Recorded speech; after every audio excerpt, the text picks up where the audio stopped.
All right, at this time, we're going to move on, and I'm going to invite Mr. Mark Ludwig from Americans for Equal Shared Parenting to come up and give us a presentation on child custody. Mark, you can begin when you're settled there. The floor is yours. All right, thanks so much for allowing me a chance to get some awareness about this issue. I'm just a dad who wanted time with my son. 6 weeks after he was born, my ex left, and I ended up going a period of time where he was moved without my knowledge. I had no idea if I'd ever see him again. For any of you that have kids, you can't imagine what it's like waking up in the morning not knowing if you're ever going to see your son again or where he is.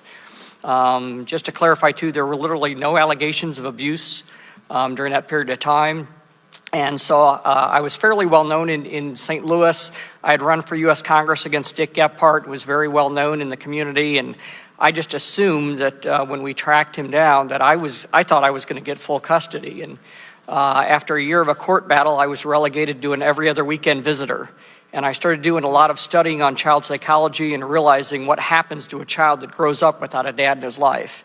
And it was pretty appalling to me, and my whole life changed. I had been really grooming myself for a political career, and at that point I lost all interest in politics. I just wanted to be a dad. And so I really think it was God's calling at the time to just say, hey, you weren't meant to be a politician, you were meant to use your political connections to get some changes made. And but as a result of my story going viral, it's been viewed, I believe, 120 million times now on social media. I've got about 800,000 followers on social media, and it's obviously not because of my looks or my intelligence. It's because the issue resonates. Whether we like it or not, it's a sad fact that due to no fault of divorce laws, half of all marriages are ending in divorce now. And when you look at the casualties of that, it's the kids that are the casualties of that. You know, I believe God designed opposites to attract for a reason. Each has a strength and each has a weakness. And when you rip one parent out of a child's life, you're asking for problems. And when we look at all the rates of incarceration rates, the violent crime rates, teen pregnancies, behavioral problems, illegal drug use, high school dropout rates, teenage suicide rates, the one common ingredient in 80 to 90% of every single one of those, there was no dad involved. Every time I see a school shooting on the news, I can guarantee you one thing. That kid grew up without a dad. And yes, there are some dads that walk away, but you don't penalize the kids of the other dads for that. You know, if one person gets a DWI, you don't take everyone's driver's license away. You're presumed to be a fit, willing, and able driver unless you prove otherwise. Well, by the mere fact that you have a child, you should be presumed to be a fit, willing, and able parent unless proven otherwise. Now, yes, there are some that aren't fit, willing, and able, but all of the bills that we've introduced have some stipulations that gives judicial discretion. Unfortunately, what happens nowadays, and I get calls literally 30 to 40 a day, every day for the last 8 years. And the most common thing that I hear from people that call me up is, Mark, I didn't have as much of a problem with my ex until I walked into a family law attorney. And that family law attorney told me, hey, in our state, you're not going to get 50-50. One of you is going to win and one of you is going to lose. So I need you to help me dig up some dirt on why you're the better parent. I don't think there is a better parent. You know, I don't get along as very, you know, my son's mother is probably not my favorite person in the world, but it doesn't matter. It's my son's mom. And she adds value in his life in a manner that I can't provide. I don't want her ripped out of his life. People ask me all the time, don't you wish you had full custody? And after all the research I've done, no, I don't. I want my son to have access to his mother and his father. But what happens is, here's a couple at the most vulnerable point in their relationship where they need to be learning how to move on, and instead they're encouraged to fight even more and to dig up dirt. And imagine the impact on the kids. Can you imagine how much different it would be if you walked into a family law attorney's office and they said, hey, look, in our state, you better learn how to get along because you're both going to split custody. And more importantly, can you imagine how many marriages would be saved if they walked into that family law attorney's office and the family law attorney encouraged them to work together and co-parent instead of encouraging to fight right out of the gates? I believe at least 20% of those marriages would be saved. So what we're introducing around the country, this year we introduced it in 29 different states, is what's known as a 50-50 rebuttable presumption. And that just says that when two parents walk into the courtroom, the child is presumed to have equal access to both parents.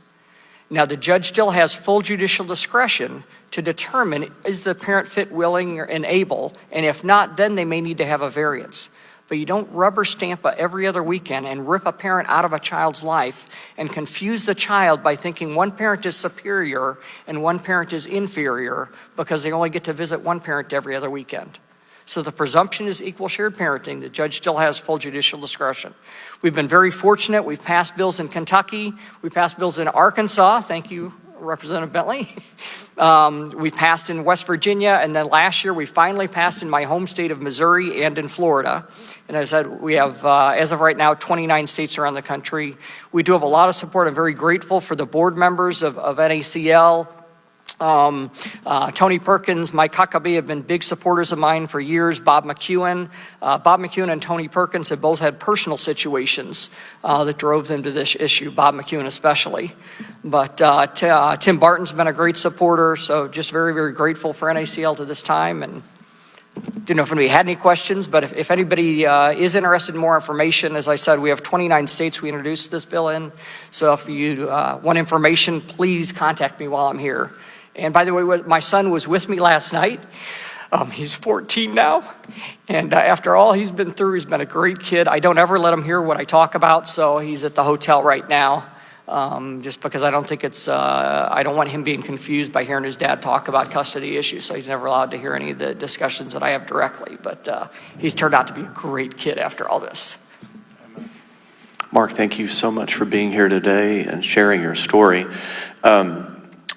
I am very curious about your legislation. You said you have some model legislation, and do we have a copy of that or no? I'll send Jason Rappert. Could you briefly describe for us, in a nutshell, what the legislation does? Yeah, basically the bill starts out, and it starts out that a child should be presumed that the best interest. They always use the term best interest of the child. Well, what's the definition of that? I always challenge everybody. Show me a definition of what that means. But the definition of that we use for best interest of the child, the best interest of the child is to have equal access to both their mother and their father. So the presumption is that a child should have equal access. Then there's what's known as determining factors. So a judge will look at certain factors to look at, do the parents live relatively close geographically? If one lives in California and one in St. Louis, that's probably not going to work during this school session. So there's factors like that. Is there a special needs situation? If there's certain special needs that a child has. Is there cases of abuse or, because I said, we don't want to rubber stamp. Every once in a while I get people that say, well, what if a parent is abusive? Well, as I said, what if a driver has a DWI? You don't take everyone's driver's license away. Let's isolate and let's clear the courtroom of the cases where there is no abuse. So now the judges have the time that they need to focus on the ones that do have abuse. So we have what's known as determining factors to determine. And then we also close each bill with a facts, findings, and conclusions that the judge will address each of those factors. Okay. Well, I appreciate that very much. I'm going to make a suggestion in a second here, but I did want to ask you another question or two, and then we may have some other questions. But you mentioned no-fault divorce, and I was just looking through our model policies and our statement of faith, and we don't actually have anything on no-fault divorce. But if I heard you correctly, is it your contention that part of the problem here in the lack of equal parenting is that we have so many states, essentially every state recognizes that you can get divorced for any reason. You don't have to have a reason. You can just say, I don't like the socks you're wearing today, basically. Is that a contributing factor here in the decline of equal parenting, in your opinion? Oh, I think it definitely is, without a doubt. Okay. Is that something maybe we should be looking at as well, do you think? Oh, I think so. Yeah, my passion is the 50-50 child aspect, but I believe without a doubt the no-fault divorce has contributed in a significant manner to this. And the last question I have for you, and we'll see if other members have some questions, is that, you may be aware of this. We have a very, very high-profile case in Texas involving a family that has been torn apart by divorce where there is not equal parenting. And the one parent who happens to be a physician, the wife. Yeah, I know Jeff personally, Okay, actually. so Yeah. you know Jeff Younger's Yeah, he's one of my followers. Yeah, so briefly for those members that don't, so the situation is that there's been a divorce. There's a young boy involved, and the wife has decided that the boy should be a girl, and has done everything possible to move to a state, since we prohibited that in Texas, had to move to a state and take that child away, not only from the father, but take that child to one of these safe havens. So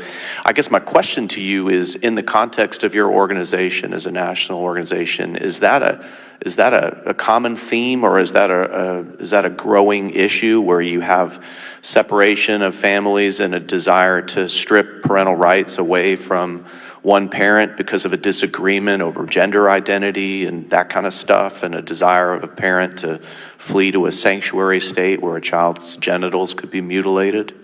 It's becoming a growing issue. I grew up in a naive part of St. Louis, a real conservative area, and I just never dreamed some of the stuff we've seen going on in the country.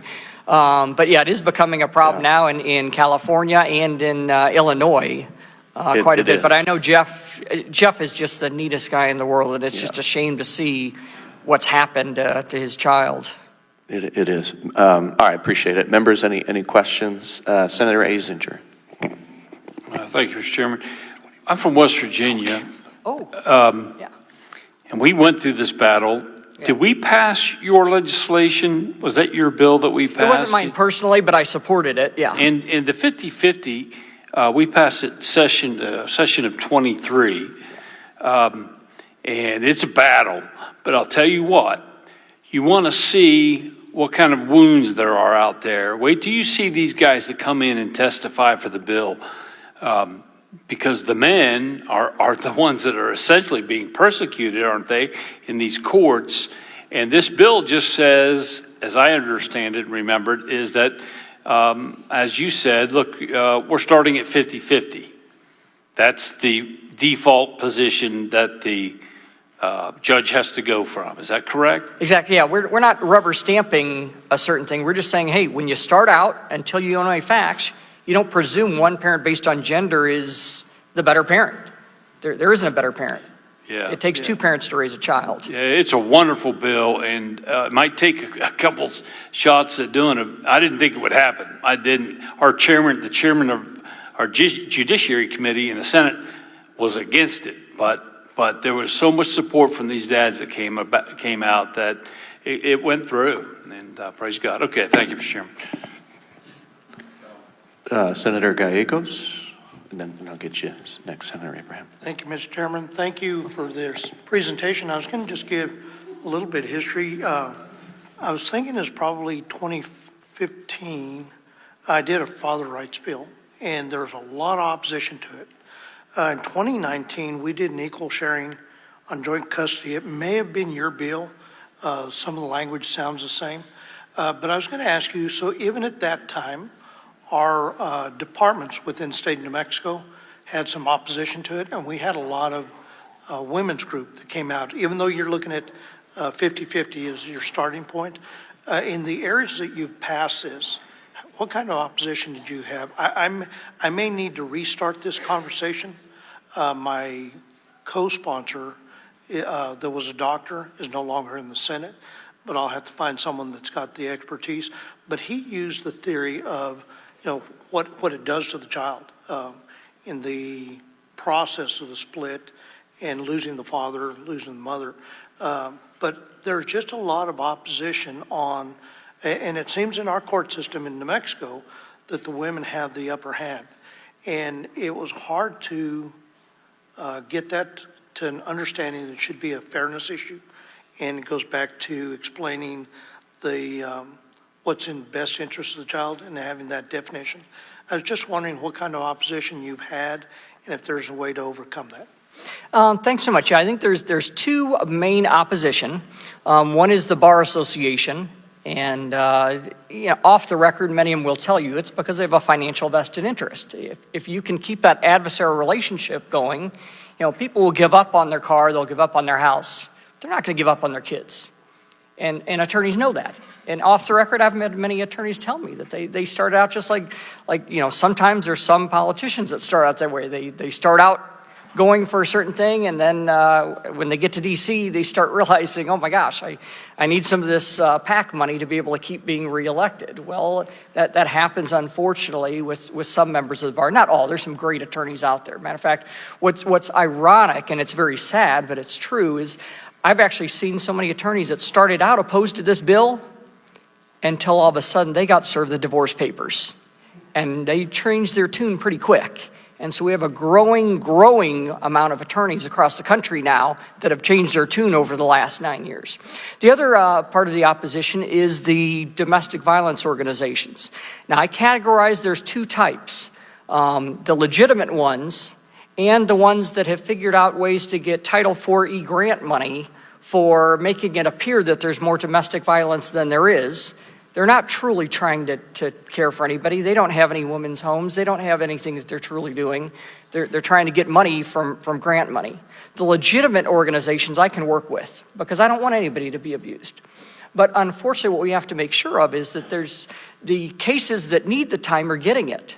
If you talk to most CPS workers, and I've talked to a lot of CPS workers in St. Louis, and they tell me 9 out of 10 cases that they interview for child abuse, in those cases, if they're going through a custody battle, 9 out of 10 cases are probably a false allegation.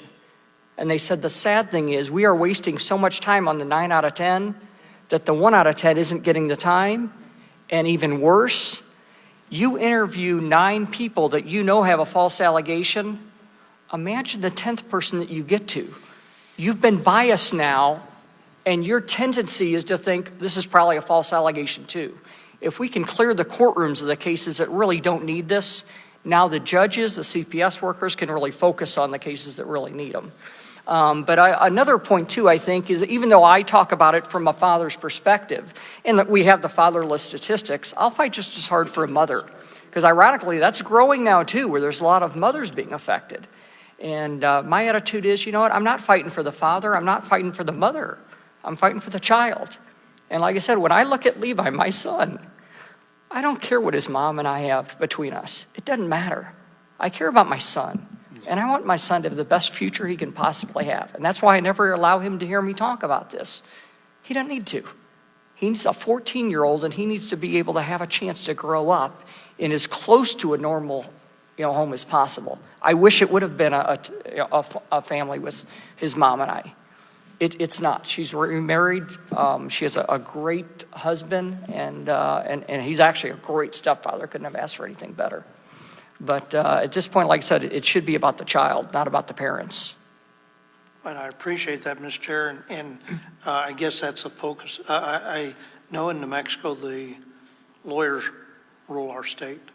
I don't know if that's everywhere, but they've got a lot of money and they back candidates the way they want them. So I think that I will relook at this, but I appreciate the insight because if I can get it to the focus on the child and even the fairness to the mom, like you're just saying, that's changed.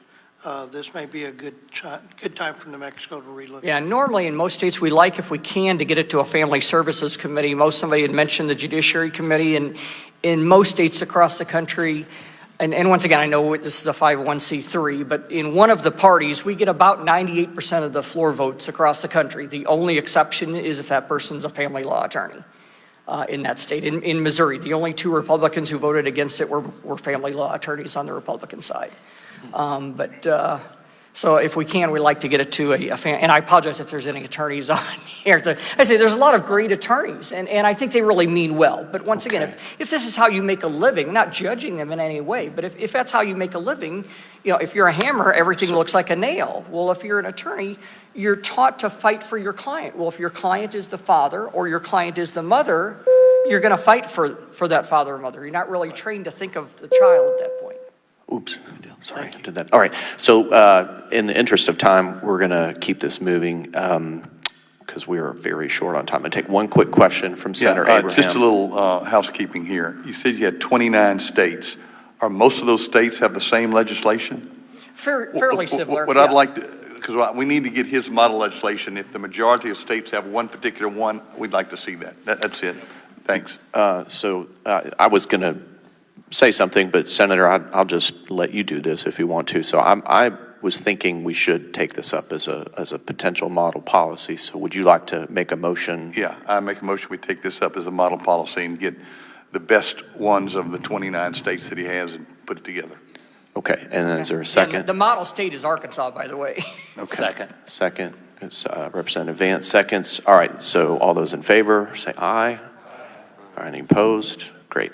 One more, and that is, I'm going to say that I think we should also, I'm going to make a motion that I think the Bible makes it clear that you shouldn't be divorcing for any reason. In fact, Christ speaks directly about that in one of his teachings, and I think it would be great leadership on the part of this organization and the part of this committee if we would, as a work product, begin the process of looking at a model policy to repeal no-fault divorce in all 50 states. Would anybody like to second that? All right, all those in favor? Any opposed? Okay, great. Mark, thank you so much for coming. I think you got more than maybe you thought you would here. At least I hope you did. Thank you so much, guys. I really appreciate And we look it. forward to working with you, brother.